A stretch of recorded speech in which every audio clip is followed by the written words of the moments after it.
Can I paint a waterfall? Okay, here's an easy way to paint a waterfall. Take some grey and put it everywhere. Take another grey and put that everywhere. Repeat this step until you run out of greys. And by the way, this can work with any colours, there's no limits. Now take some black and cover everything, but don't go too crazy, just a very light layer. Grab some magazine paper, crumple it up, uncrumple it, and then use that just to make some texture on all the paint that you just laid down. Beautiful. Now take a palette knife or something with a bit of an edge on it, and just use that to create a couple of rocky formations on either side. Now with a spare piece of card, I'm going to take some dark green and some light green. Grab a sponge and dip it into both of those, and just dip in a few random little bushes. Honestly, be random with it. Doesn't matter. It's really not that serious. To show you how not serious it is, I'm just going to cover my eyes. Ready?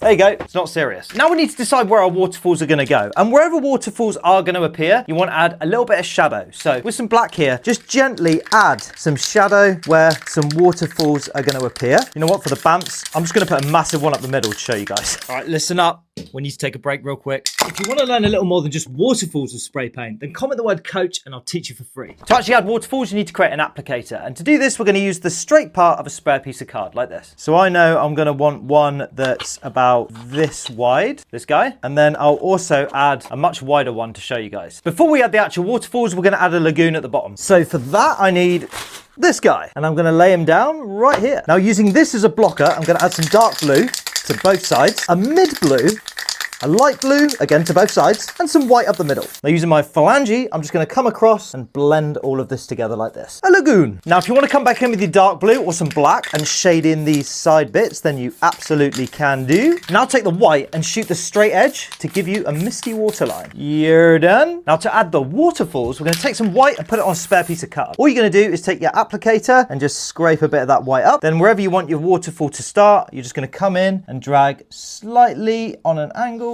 down like that. If you want to make a double deck waterfall, just come in, skadoosh and skadoosh. I can't guarantee the big guy's gonna look that good, but we'll try it anyway. Skadoosh. Oh, it's so short. It's okay, we can fix this. I will have enough paint. Okay, we can make it work. If your waterfall doesn't actually make it to your lagoon, don't worry, we can fix that. Piece of card, line it up with where the waterfall is supposed to hit, and then you can use that as a bit of a blocker to make some mist come up from the bottom. And you can put that mist literally anywhere, just go nuts. This still doesn't look right, but we can still fix it. Dish sponge. I don't need this bit. Tear off a smidgen. Dip, dip, dip. I'm going to use that to create very big splooshes here. Make it random. You can add a little more mist in the foreground if you like. Squiggle, mad diggle. And boom. What's next?